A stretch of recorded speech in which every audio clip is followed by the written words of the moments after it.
You ever have that moment where your whole world shifts in an instant? 1 second, everything seems normal. Maybe not perfect, maybe not great, but normal.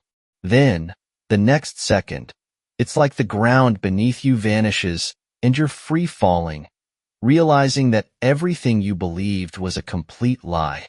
That was me. It was a random evening, nothing special.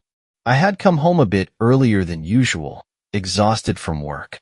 My wife, Sarah, was in the living room with her friends, cackling like they always do. Normally, I don't care to listen. Their conversations are just noise in the background. Pointless gossip, trash-talking their coworkers, complaining about nonsense. But this time, something caught my ear. They were talking about me. And not in a "he's so sweet" or "my husband does this" kind of way. No. Sarah, my wife, the woman I vowed to love and protect, the woman I worked hard for, was sitting there laughing, while telling her friends how she didn't care about me at all. It started as a joke, I guess. One of her friends must have been complaining about her boyfriend or husband, and Sarah jumped in. "Oh, please, at least you have a man who excites you. I don't even care about mine anymore. I regret marrying him, honestly." I froze in the hallway. Another friend laughed and asked her why, and she didn't hold back. "I don't even find him attractive anymore. He's just there. Like, I feel nothing.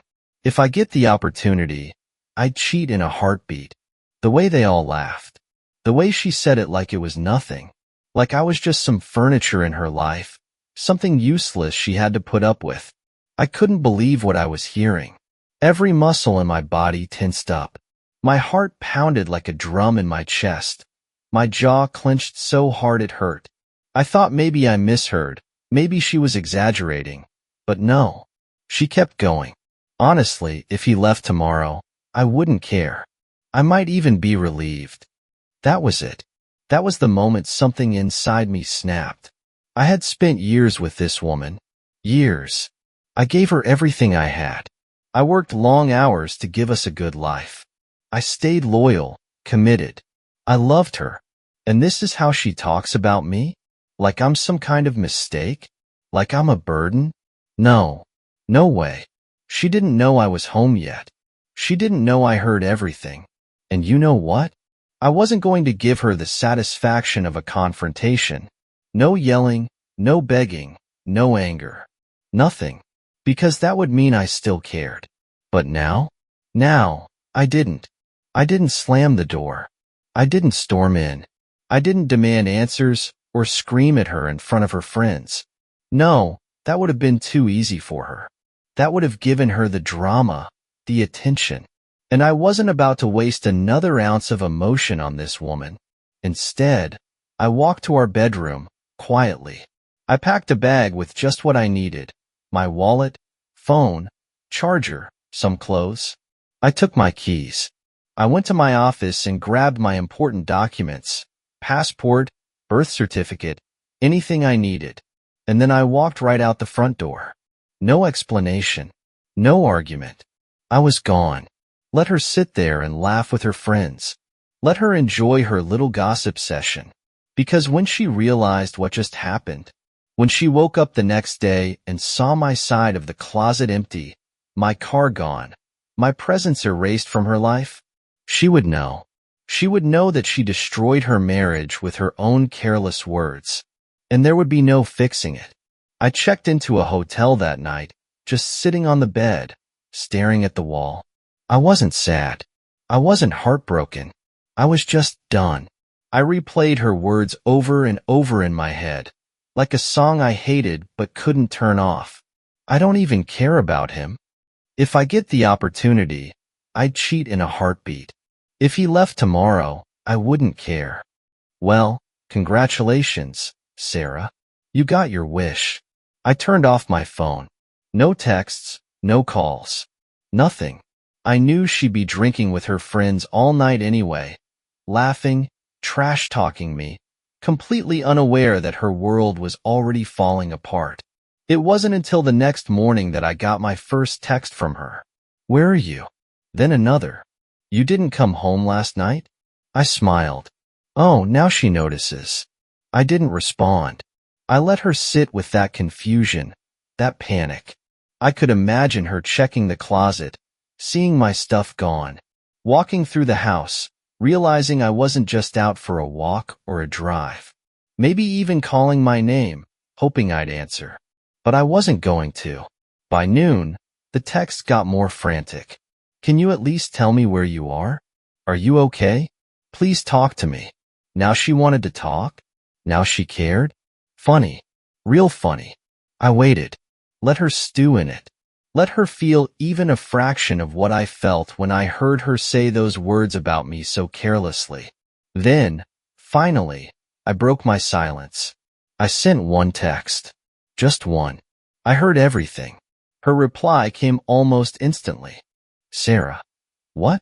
I could see it happening in my head. The way she probably froze, her face draining of color, the way her stomach must have dropped when she realized what I meant. Then another text. What do you mean? I wasn't going to play her game. I wasn't going to explain it like she was some confused little child who didn't understand. You know exactly what I mean. I was home. I heard every word you said to your friends. I could almost hear her sharp inhale, that sick realization settling in. Then, silence. No text for a while. Probably trying to figure out what to say. When she finally responded, it was predictable. It was just girl talk. It didn't mean anything. You're overreacting. Oh, of course. Now it was just talk. Now it didn't mean anything. I didn't even bother responding. I had already made up my mind. She called. I ignored it. She called again and again. Then she left a voicemail, her voice shaky, but still with that edge of entitlement. I don't know what you think you heard, but it was nothing. You're seriously going to run away over some stupid conversation? That's so immature. Just come home and we'll talk about it. Talk about what, exactly? The fact that she had been lying to my face for God knows how long? That she was ready to cheat on me? That she regretted marrying me? No. No way. I spent the next 2 days in silence. No responses. No calls. Just planning my next move. Then I called a lawyer. I wasn't about to stick around and listen to her excuses. I wasn't about to let her try and manipulate me back into that house. Back into a marriage where my wife fantasized about cheating on me and didn't even care if I left. I filed for divorce. And then I finally sent her one last text. Me? I'm filing for divorce. You don't have to worry about regretting marrying me anymore. You're free now. She lost her mind. A flurry of texts, calls, then voicemails. This time, her tone was different. No longer dismissive, no longer condescending. Now she was begging. Please, let's just talk. You're making a huge mistake. I didn't mean any of it, I swear. Don't throw everything away over one dumb conversation. Oh, now it's a huge mistake? Now it mattered? Now she cared? Too late. I never responded again. I let the papers do the talking. I made sure the divorce papers were served to her at work. Not because I wanted to be petty. Not because I wanted to humiliate her. But because I knew exactly how she operated. If I sent them to our house, she'd sit on them, avoid signing, try to stall, maybe even try to manipulate her way back into my head. No. This way, she couldn't avoid it. She couldn't sweep it under the rug. She couldn't pretend it wasn't happening. And sure enough, the moment she got those papers, my phone exploded. Calls, texts, voicemails. I ignored every single one. Until finally, she left me a message that I actually listened to. Are you serious right now? You're actually divorcing me? Over some stupid words? I could hear the anger creeping in, the desperation. I was venting. I didn't mean any of it. You're throwing away everything we built because you overheard a dumb conversation? She still didn't get it. She thought this was about one conversation. She didn't realize that conversation was just the moment the mask slipped, The moment she accidentally told me the truth. Then, her tone changed. You can't just leave me like this. What am I supposed to do? Ah, there it was. Not, I love you, please don't go. Not, I made a mistake. I'll do anything to fix this. Not, I was wrong. No, just pure panic because she was losing her comfort, her stability, her safety net. She never loved me. She loved having me. Having someone to pay the bills, be reliable, be steady. Someone she could secretly look down on, while playing the role of a devoted wife. After 2 days of ignoring her, I should have known she'd escalate. And she did. She found out where I was staying and showed up at my hotel, banging on my door. I let her knock. Let her feel what it was like to be ignored. Then, after about 5 minutes, I finally opened it. She looked like hell. Eyes red, makeup smudged, hair a mess. Can we just talk? She whispered, voice shaking. I crossed my arms, leaned against the doorframe, stared at her. Talk about what? I said, this, us, everything. You're just going to walk away from our marriage without even giving me a chance to explain? I laughed. A short, bitter laugh. Explain what, Sarah? That you don't care about me? That you regret marrying me? That you'd cheat on me in a heartbeat? Her face twisted, and for a split second, I saw something flash in her eyes. Anger. Not regret. Not guilt. Anger. Because I wasn't playing along. Because I wasn't letting her spin the situation. You're being ridiculous, she spat. I was venting. Every woman vents. It doesn't mean anything. Oh, so if I sat around with my buddies, laughing about how I don't care about you and would cheat the first chance I got, you'd be totally fine with that? Silence.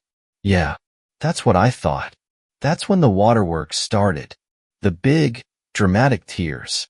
She sank to the floor, sobbing, covering her face. Please, I don't want to lose you. Just come home.